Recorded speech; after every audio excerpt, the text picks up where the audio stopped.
kulanti wanaagsan idil ahaantiin baa meel kastoo aad joogtaan kusoo dhawaada barnaamijkan oo ah mid gaar ah isla markaana aan ku eegi doono soo bandhigidda xeerka daabulka iyo ka ganacsiga dowladda Puntland oo uu soo bandhigay xafiiska xeeraalinta guud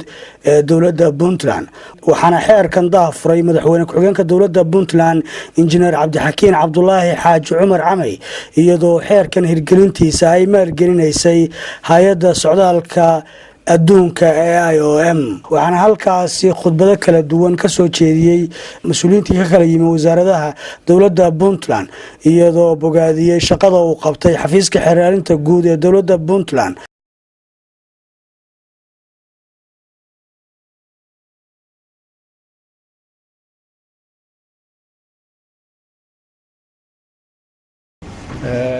waxaan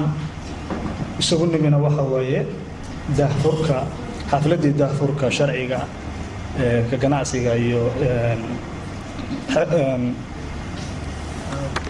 daabulka ka ganacsiga dadka oo afka qalaadna lagu yiraahdo Human Trafficking Act ee Puntland draft gareysay kaasoo hadda dhaqan gal ah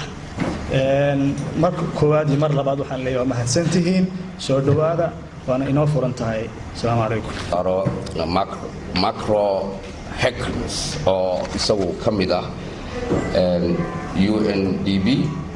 and other EU Cup marka waxaan rabaa uu safar buu yahay waxaan rabaa inaan u cudur daarno inuu tago insha Allah walkan ka yiraahdo ereyadiis. My name is Marco Heckens and I represent OCAP Somalia Field Office here in Garowe. magacay waa Marco Heckens waxaan ka socdaa hay'adda EU Cup xafiiskeeda magaalada Garowe. And I thank you very much for allowing the program to speak this early to you in view of my imminent departure to the airport. waxaan uga mahadcelinayaa abaabulayaasha inay u ogolaadeen inaan xilli hore hadlo maadaama aan tagayo. And as always, it is a privilege and a distinct honor to speak to you. waxay tahay farxad inaan idinla hadlo. And normally we would probably have here our legal advisor stand here in front of you, but unfortunately that position is vacant at the moment. However, the good news is that we expect our new legal advisor by mid-November. waxay ahayd in la taliyaha sharcigu uu hadlo oo halkan soo istaago laakiin maadaama uusan hadda noo joogin oo bisha dambe kala barkeeda aan sugayno sababtaas way waxaan ugu hadlay. And it should come as no surprise that the issue of migration, human trafficking and smuggling is a serious concern shared within the European Union and by consequence the OCAP Somalia mission. waxaa iska cad maadaama daabulka iyo ka ganacsiga dadku uu yahay arrin saameyn aad ah kula bulshada EU guud ahaan ama midowga Yurubna guud ahaan aad u khusaysa gaar ahaan EU Cup oo ah branch ka mid ah EU-da annagana ayna taabanayso. And the timing of this day actually coincides with a high-level forum in Europe where the various ministers of interior are discussing the issue of migration and human trafficking. sidoo kale Europe marka laga hadlayo arrintan oo kale wasaaradaha arrimaha gudaha oo kale waxay ka hadlayaan human trafficking waxyaabo la xiriira marka in caalamku isku hal meel wada socdo oo waxa Garowe dhibka ka ah ay ka wada yihiin caalamka oo dhan halka inoo ka. And whilst our mission is foremost a maritime capacity building mission through providing advice and assistance, the issue of migration and deliberate trafficking or smuggling very often includes a dangerous land and sea passage, where the victims of trafficking must cross the water under inhumane and often very hazardous conditions. focuska ama waxyaabaha ugu weyn ee missionka ama hawlgalka EU Cup uu qabta ay tahay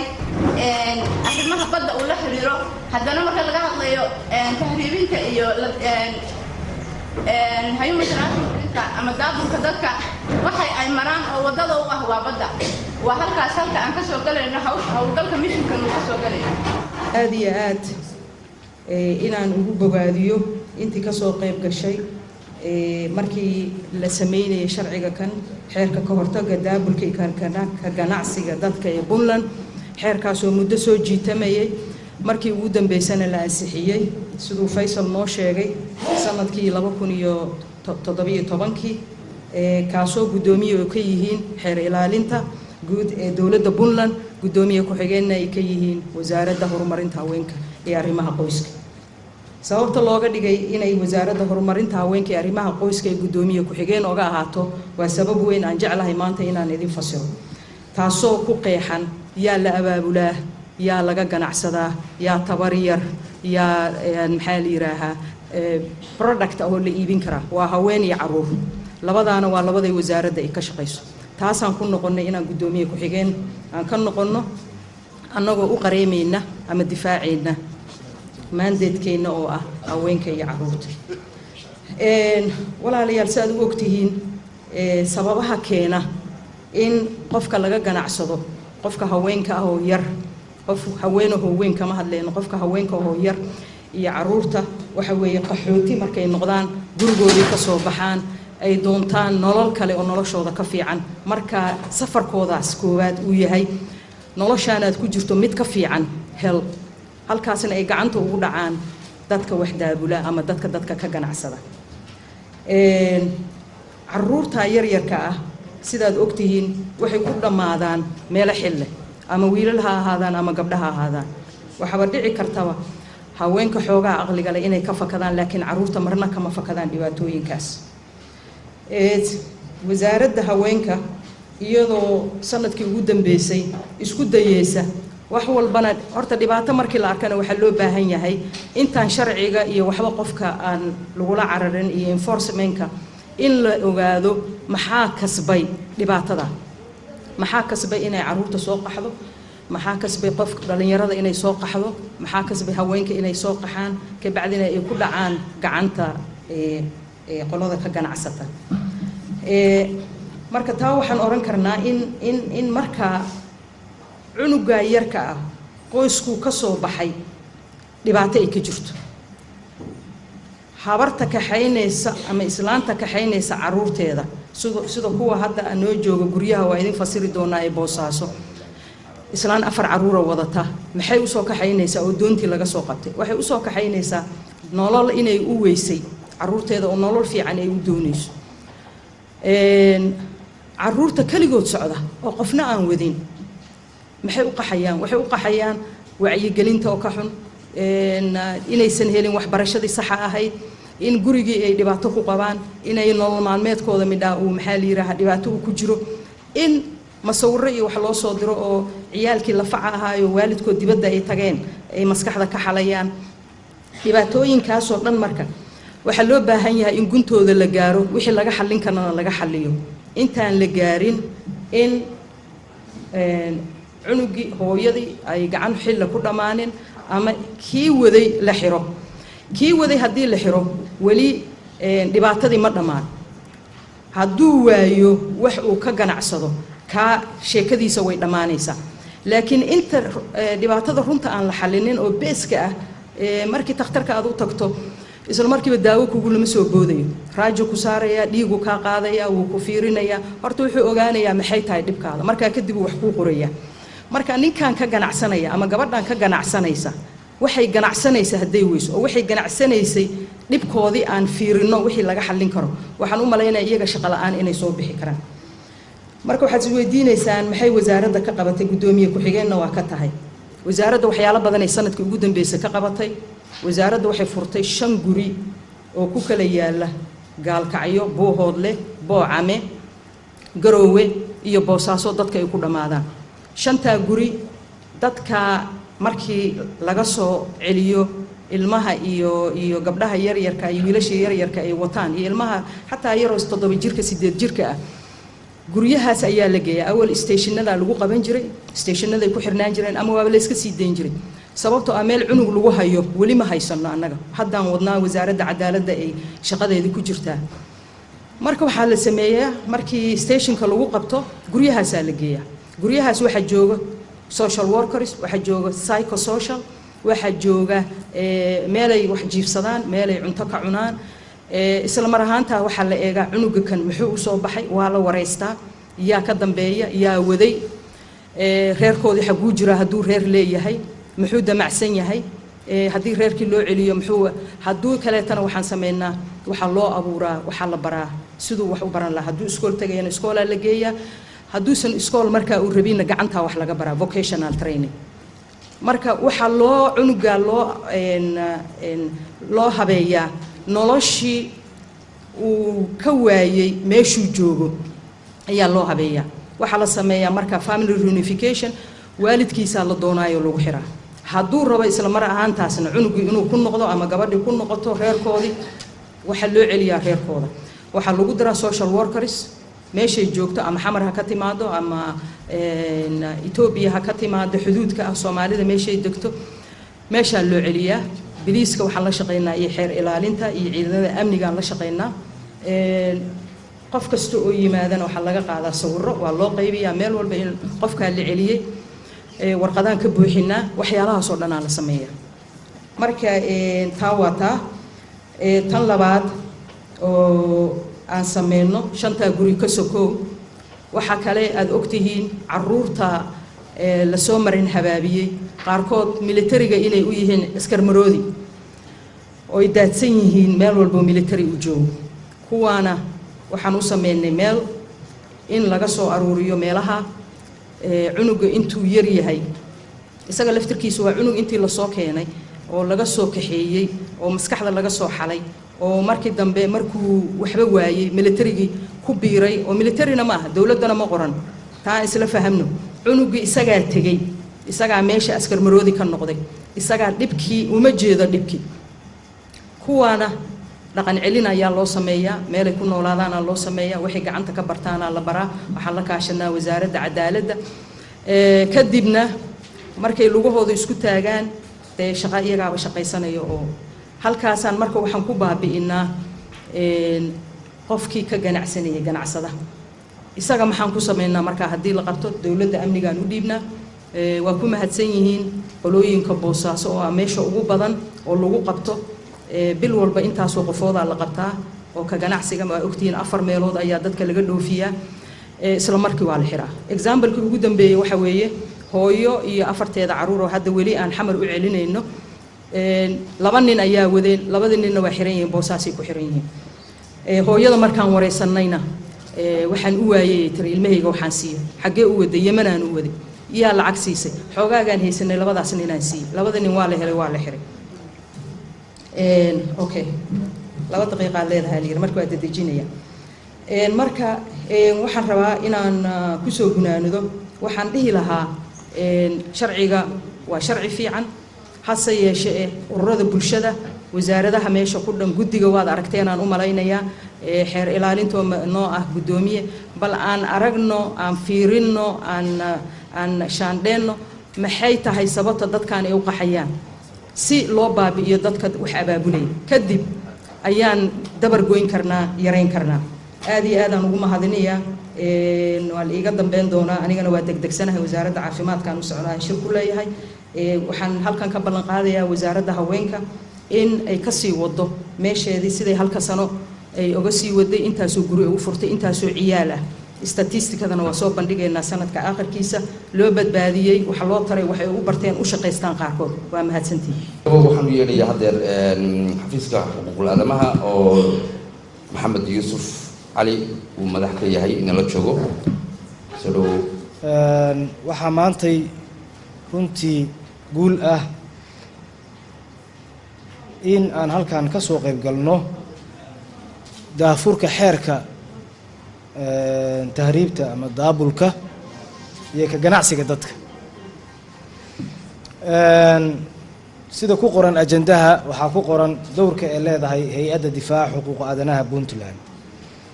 waxaan filayaa haddaan dib ugu noqono dastuurka dowladda Puntland qodobadiisa 12aad 16aad 18aad iyo 19aad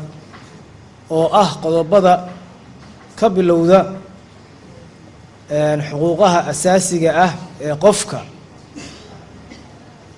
uu leeyahay ama xuquuqaha madaniga ah uu qofku uu leeyahay waxaa inoo caddaanaysa dowrka ballaaran ee hay-addu ay ku leedahay. qodobka 12aad wuxuu ka hadlayaa sinaanta dadka. xeerkan markii laga hadlaayo wuxuu ka hadlayaa qof adoonsanaya ama ka ganacsanaya ama xorriyaddiisa ka qaadahaya. qodobka 16aad wuxuu ka hadlayaa xorriyadda dhaqdhaqaaqa. waxaa laga hadlayaa dad maaragtay ama safarkooda ama dhaqdhaqaaqa loo diidaayo ama qof si aan sharci ahayn loo dhaqdhaqaajinayo looga dhaqkaxaynayo meelihii uu joogay. qodobka 18aad wuxuu ka hadlayaa nolosha qofka iyo nabadgelyada jirkiisa. waad garanaysaan dadka xubnahoodii baa lala baxayaa, jirkoodii baa la iibsanahayaa. qodobka 19aad wuxuu ka hadlayaa madax bannaanida qofkii oo la xanibo oo madax bannaanidiisa laga qaado. mudan madaxweyne waxa weeye xeer kasta iyo nidaam kasta oo dalka loo samaynayo wuxuu ku salaysan yahay qodobo dastuurka ah iyo shareecada islaamka. inkastoo xeerkani hadda uu yahay bilow fiican, wixii ka dhimanna gadaal looga dhammaystiri doono oo siyaasadihiisa iyo howlihiisa ah, haddana wuxuu qeyb ka noqon doonaa dhibaatada baahsan, joojinta ama ka hortagga dhibaatada baahsan ee haysata bulshada Soomaaliyeed guud ahaan iyo gaar ahaan bulshada reer Puntland. waad la socotaan dhallinyaradayadii, aqoon-yahankii, xirfadlayaashii kulli waxay u yihiin u afduuban yihiin ama ka ganacsada. waxaa looga ganacsadaa dalalka Liibiya iyo Masar. maalin kasta waxaa lasoo bandhigaa qof dhallinyaro ah oo lagala bahay xubnihii jirka ama oo dhintay. maalin kasta waxaa lasoo bandhigaa qof la haysto oo qof u xiran oo lacag lagu madax furasho lagu doonayo. waxaa lasoo bandhigaa dad lagu shaqaysto. waxyaabahaasoo dhan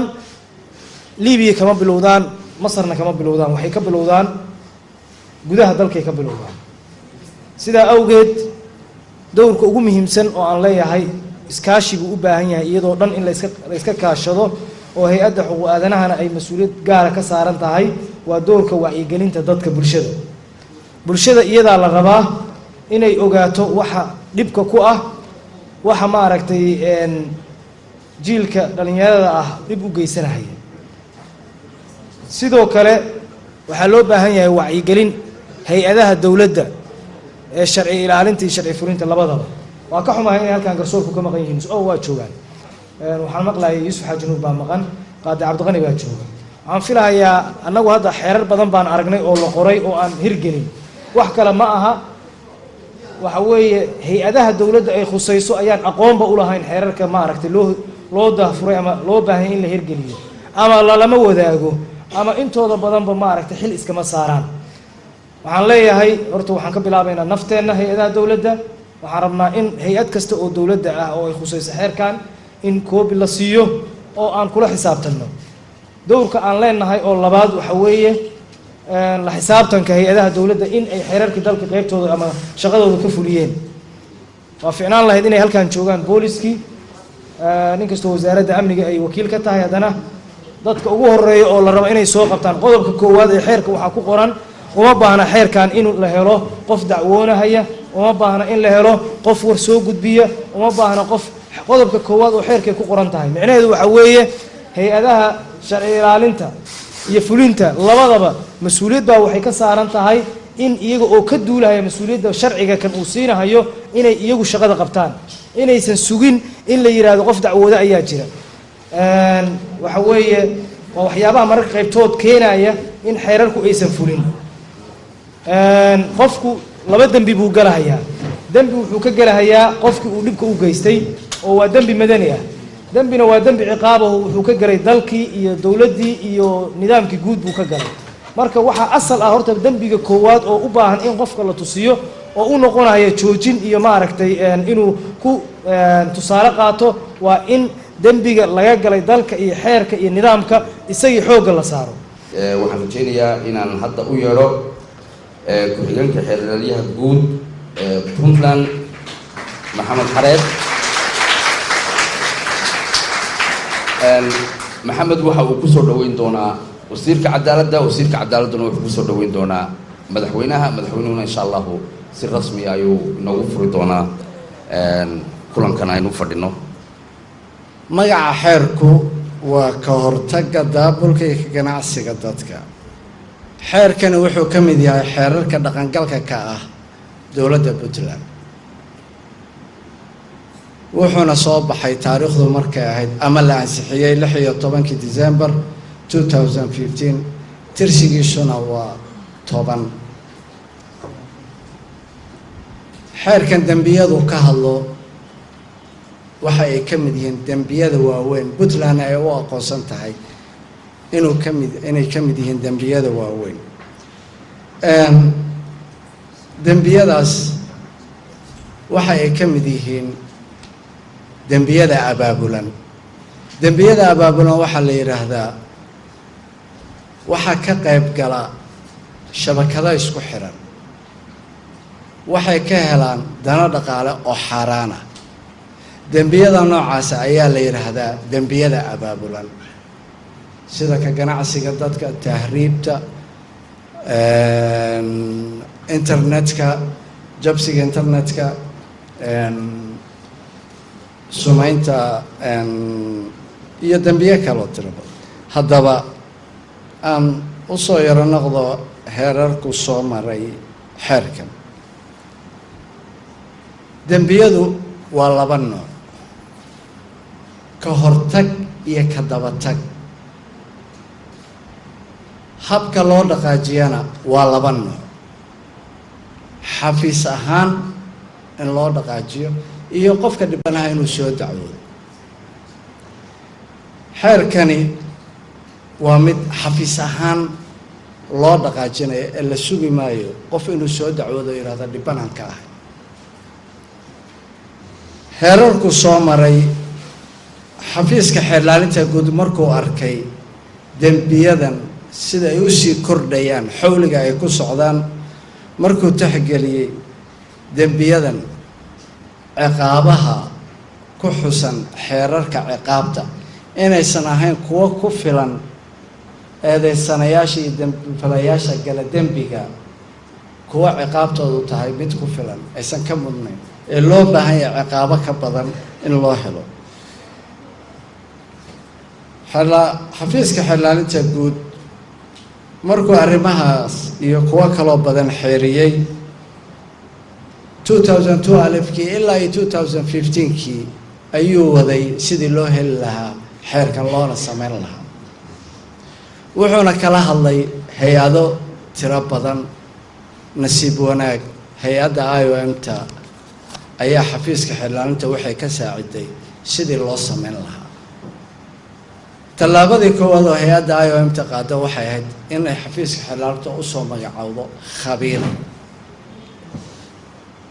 khabiiradaasoo ahayd Siciida Qacle waa doctoreso khabiirad qaanuun oo PhD holder ah ayay ahayd mahadiha ka gaartay xeerkan ayada ayaa samaysay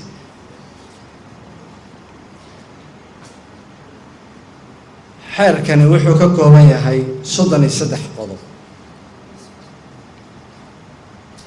waxaana lagu dabaqayaa noocyada kala duwan ee daabulka ganacsiga dadka falkana ay galeen muwaadiniin iyo ajnabi mid kasta muwaadin iyo ajnabi kastoo gala xeerkani waa mid qabanaya haddaba xeerkani qodobka koowaad ilaa qodobka 12aad waxay u hadlaan si guud ayay u hadlaan oo ma sheegayo xeerkani ciqaabo ku xusan qodobka koowaad ilaa iyo qodobka 12aad qodobka 7aad xeerkani wuxuu ka hadlaa fal ciqaabeed qodobkaas siiqa ahaan wuxuu u dhawaaqayaa sida tan ciqaab marinta dembiga ku xusan xeerkan kuma xirna dacwad cabasho ama xoog ay dhibanada qareenkiisa ama qareenkiisa u soo gudbiyaan sidoo kale qodobka 12aad wuxuu ka hadlaa samaynta guddi loo magacaabay guddiga la dagaalanka daabulka ka ganacsiga dadka guddiga isaga ah dikreeto madaxweyne ayaa lagu soo saaray taariikhdu markay 27 May 2018 xeer number 61 guddigaas waxaa guddoomiye ka ah xafiiska xeerlaalinta guud ku xigeen waxaa ka ah wasaaradda haweenka waxaa kaloo xubno ka ah wasaaradda cadaaladda, wasaaradda amniga, wasaaradda caafimaadka, ururada bulshada iyo ururada xirfadlayaasha caafimaad oo ah macadkan haddana hor fadhiya ardada ka soo baxday ah. sidoo kale qodobka 13 farqadiisa 6 wuxuu leeyahay qof kasta oo gala dembiyada ku xusan qodobada 1 ilaa 5 waxaa lagu ciqaabayaa ganax lacageed dhan 4,000 ilaa iyo 7,000 oo dollar. waa lacag culus. sidoo kale qodobka 19 wuxuu ka hadlaa difaaca sharciyeed. la daabuliyaha macnaha waxay la tahriibiyaha ma aha eedaysane ama dembi fale ee xeerkan wuxuu aqoonsan yahay inuu yahay dhibane. waa qofka la daabulayo ama laga ganacsanayo ama la tahriibanayo xeerkan wuxuu aqoonsan yahay dhibane inuu yahay. haddaba si loo xoojiyo ka hortagga iyo dabargoynta falalka daabulka ee ka ganacsiga dadka, dowladda Puntland waxaa waajib ku ah inay horumariso xiriirada iskaashiga caalamiga ah, ha ahaadaan kuwa laba geesooda ama goboleedyo. qodobka 17 ayaa qoraya xeerka hortagga daabulka ganacsiga dadka ma aha xeer dib u saameyn leh. xeerarka marka la sameeyo xeerna wuxuu yeeshaa dib u saameyn. مثلا eedaysanihii la xiray bishii 7 haddii xeerka bisha 10 la soo saaray, xeerkan la soo saaray bisha 10 eedaysanayaasha galay dembiyada noocaas saameyn kuma yeelan. waa retroactivity iyo irretroactivity, dib u saameyn iyo midaan dib u saameyn lahayn. haddaba xeerkan dib u saameyn ma laha. gabagabada mudane madaxweyne, ciqaabaha ku xusan xeerkan marka xarigga la yiraahdo waa 2 sano ilaa iyo 20 sano oo xabsi ah. waxaa kaloo ku xusan ganaaxyada, waxaa ugu yar $1,000 waxaana ugu badan $50,000 ayaa ugu badan. waayo kuwa dembiyada gala waa shabakado isku xiran oo dana dhaqaale ka raadiya, dhaqaale xaraan ana ka sameeya. waxa kaloo jira oo xeerkan uu sheegayaa wax allaale wixii hanti ah ama qalab ama gaadiid ah oo dembiyada lagu galay waa lala wareegaya. sababaha xeerkan ay ugu qeexan yihiin ciqaabaha culus waa sida dembiyada daabulka iyo ganacsiga oo aad ugu sii badanaya deegaamada Puntland. dadka gala dembiyada ku xusan xeerkan waa dad ku bixiya dhaqaale si ay uga helaan dhaqaale kale xaraan oo tiro badan. dadka gala oo looga faa'iideeyo dadka laga galo oo looga faa'iideysto dana dhaqaale iyo duruufo jira awgeed. dadka dembiyada galana waa shabakado isku xiran. sababahaas ayay u noqotay in ciqaabihiisu ay noqdaan kuwa culus. dabaqaadda iyo ku dhaqanka xeerkan. xeerkan dabaqaadiisa iyo dhaqangelintiisaba waa mas-uuliyad qaanuuneed ee ay leeyihiin hay-adaha ku shaqada leh, gaar ahaan hay-adaha amniga, kuwa baarista dembiyada, xafiiska xeerlaalinta guud, xafiisyada xeerlaalayaasha gobolada, xafiisyada wakiilada xeerlaalayaasha degmooyinka iyo maxkamadaha dowladda Puntland sida maxkamadda sare, maxkamadaha racfaanka gobolada iyo maxkamadaha darajada koowaad. haddaba xeerkani waa mid si weyn hoos ugu dhigaya dembiyada sii kordhayay, waa mid hoos u dhigaya ama yareynaya. mahadnaq. xafiiska xeerlaalinta guud wuxuu u mahadnaqayaa allaha weyn ee noo suurtageliyey xeerkan waafaqsan shareecada islaamka inaanu samaysano, isla markaana kulankan isagaana noo suurtageliya daafurka ah. xafiiska xeerlaalinta wuxuu kaloo u mahadnaqayaa hay-adda IOM-ta oo kaalin mugla oo wax ku ool ah ka qaadatay samaynta iyo taabagelinta xeerkan. xafiiska xeerlaalinta wuxuu mahad gaar ah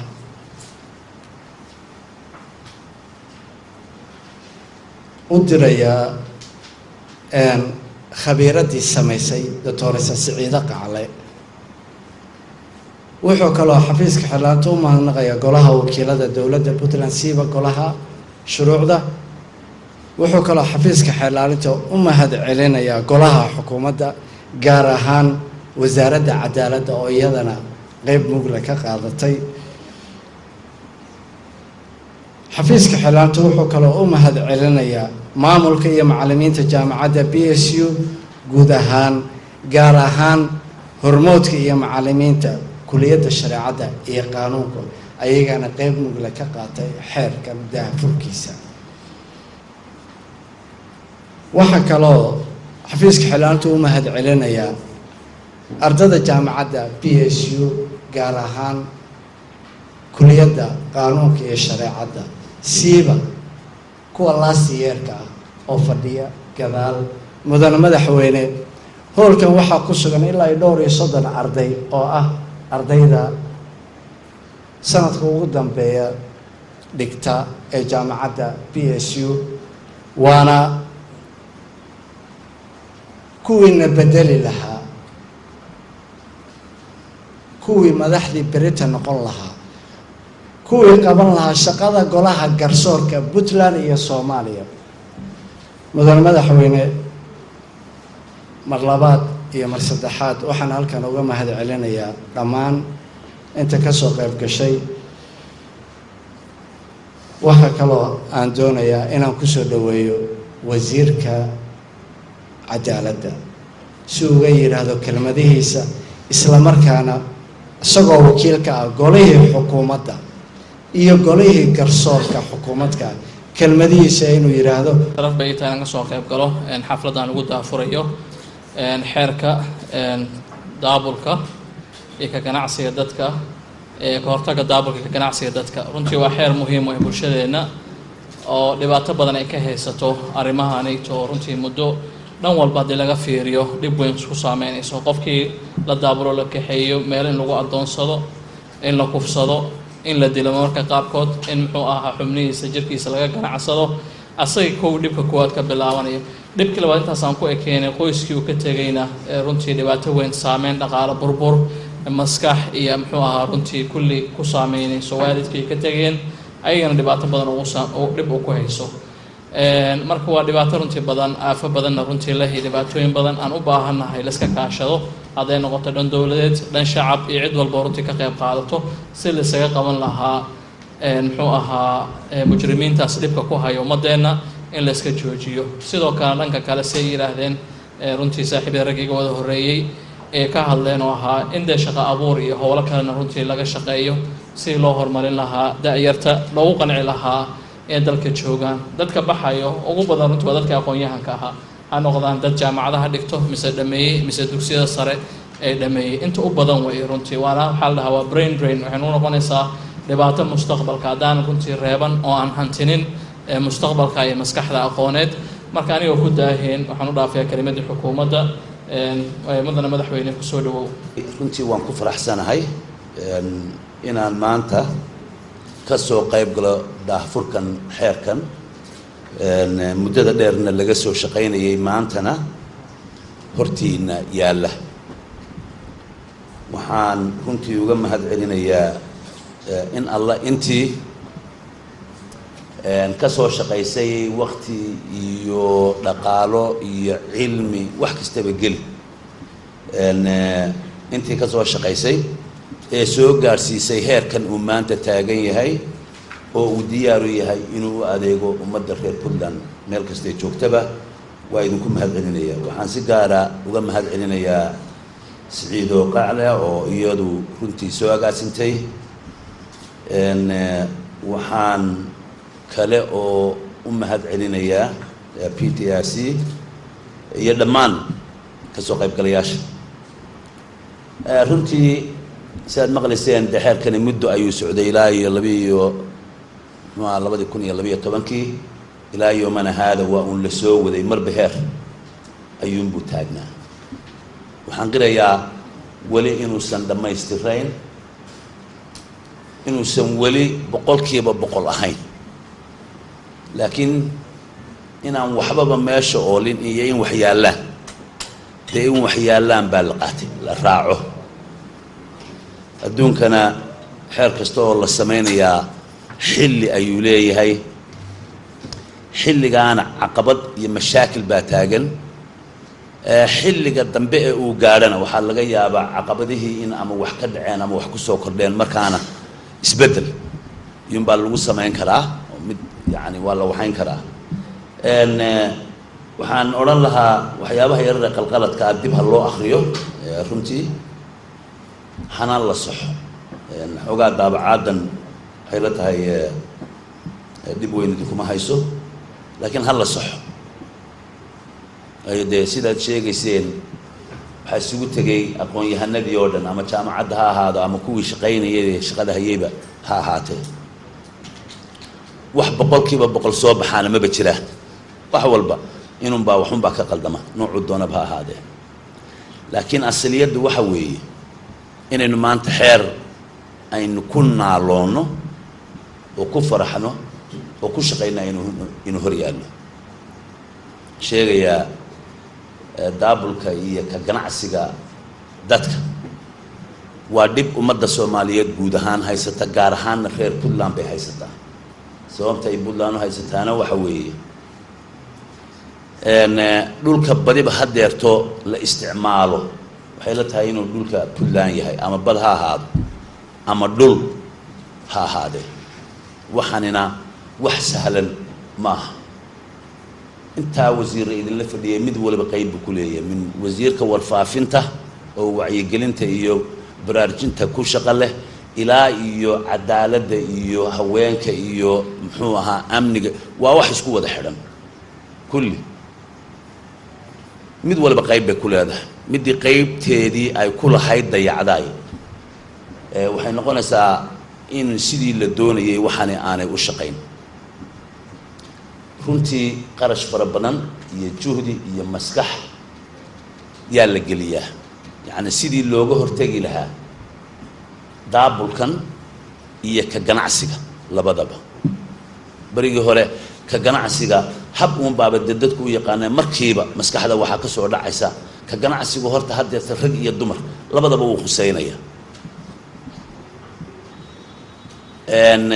waxaase aada moodaa baryahan dambe inay runtii ku soo biirtay in sida gawaarida loo furfurto dadkii looba furfuranayo spare parts loo isticmaalayo. 3 xubnoodee ugu muhiimsan jidhka mid waliba bartiisu wuxuu ku yahay yacni loo rabaa. hadduu wadnaha yahay, hadduu beerka yahay, hadday keliyaha yihiin, yacni jidhkii oo dhan qofka binu aadamka ah waa isagoo sidiisa ah yaaba la kala iibsanaya.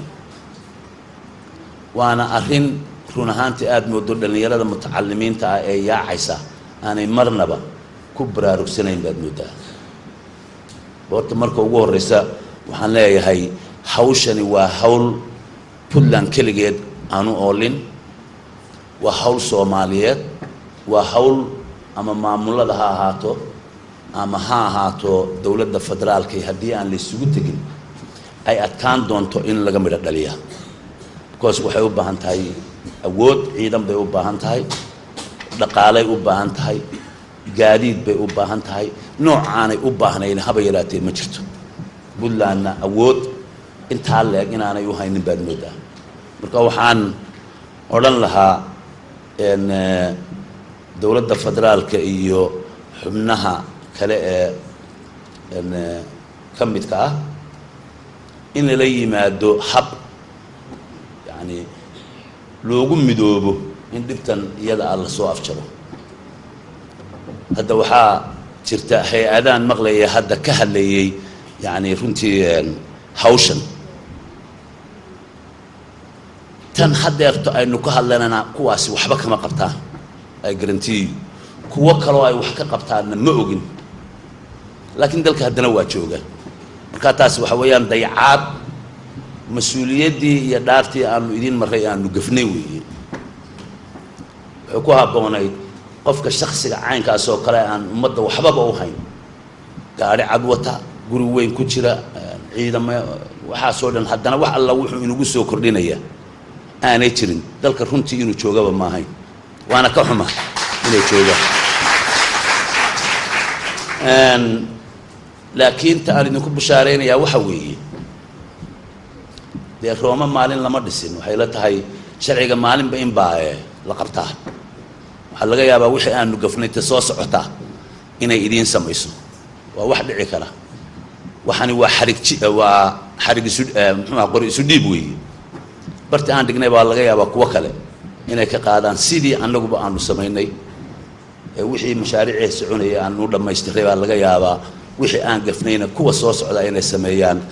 wixii aan markaa bartankaga jirayna inay sii dhammeeyaan marka waxaan leeyahay waa rajo wanaagsan waxaan leeyahay reer Puntland inaydan ku hadlaynin dawladda wax kasta inaydan ku hadlayn dawladdu waa idinka weeye askari iyo ciidan iyo xeer ilaaliye iyo wasiir meel walba ma tagi karaan meel walbana ma joogaan kuwa la doonayo inay yacni soo sheegaan oo hay-adaha ku shuqul kale u soo sheegaan waa idinka weeye min fadlakum waxaan codsanayaa dabeecaddan wax qarinta iyo qofka xuni hadhowta inuu qabiil noqdo ama qoys noqdo ama reer noqdo min fadlakum aan taa ka gudubno waxaan ognahay dad badan oo dunuub sameeyey oo la qariyey ama lala soo saftay haddii heerku taa taagan yahayba waxa weeyaan qof kasta oo reer Puntland ama Soomaaliyeed wuu gaarayaa dembigu kii qariyey buu gaarayaa definitely wuu gaarayaa marka waxaan leeyahay wax kasta midnimo aynu kaga gudbi karaa dalka waxaynu ku wanaajin karaa waa midnimo iyo iskaashi waxaynu ku wanaajin karaa caqli la isu biiriyey adduunka waxaad arkayso inamada yaacaya ee ama xoog leh ama cilmiga leh waxay la yaacayaan waxa weeyaan dawlado kale looga gacan haadinaya ama raggiiba ku yaraayo dumar kaliya joogo wiilasha la rabaa ama gabdhaha la rabaado shaqaalihii yay doonayaan wax u shaqeeyay doonayaan wax kaloo la idinku gacan haada ama cilmi buu sidaa qof ama gabadh ha ahaado ama wiil ha ahaado hal doonaya dadkan wada gaboobay guryaha ku ururay iyaga iyo muxuu ahaa aydoodii inaad u shaqaysaan baa la doonaya marka intaad guri qof kale leeyahay ka adeegi lahayd waxa weeyaan kaaga inaad ka adeegto yaa ka habboon kaaga wanaagsan marka min fadlakum iyadoo xilli kulul ay tahay wasiiraduna shaqo badan ay leeyihiin qof kastaaba uu shaqo leeyahay waxaan leeyahay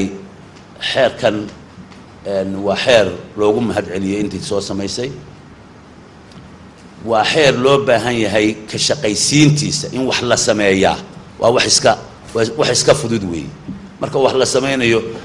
heedahaas loo ordaado dawladda loo ordaa xeerkaas sameynaya waxaasaan sameynaya xogaa lacaga la soo qaadaya bug yar oo noocan oo qurux badan marka daawanaysa la sameeyaa meel baasaa loo saaraa dibna loogama shaqaysiiyo min fadlakum taana bal ha la iska ilaaliyo wuxuu hadduu yimaado oo la sameeyo lacag gasho cilmi galo oo waqti galo oo nooc walba galo sida ay tahay way loo waxeeyaa kulli anigu waxaan qabaa inaynu isku fulannahay waxaan qabaa inaynu ka madho dhalin karro waxaan qabaa inaynu wax badan wanaajin karro laakiin dhibta ina haystaa waxa weeye dhulkeennuna waa ballaaran yahay bad baa la maraayo baddeennuna waxa weeye 1700 oo kilomitir oo aan ciidankii ilaalin lahaa joogin oo tuugisaa u soo wada taagtaagan tahay muxuu ahaa maraakiib aad u waaweyn oo muxuu ahaa warshada hoosta ku wada sita waxay ku odhanayaan waxaanu ilaalinaynaa human trafficking ama waxaanu ilaalinaynaa hub meesha lala soo galo haddana isagiiba xadaya marka bal inana aan dadaalno dibna ugu noqonno waxaan u malaynayaa masiibooyinkan iyo dhibtan taagan waxa weeyaan markay tanoo kala dhacdo waa tii dee miniin la yaaba yaasiinka bal qur-aankiina dib ha loogu noqdo guud ahaan intaas ayaan kusoo gabagabeynayaa barnaamijkii gaarka barnaamijka waxaan la socodsiinayey anigoo ah maxamed siciid qoslaye intaan barnaamijkan mid lamida ku kulmi doono sidaas iyo nabadgelyo.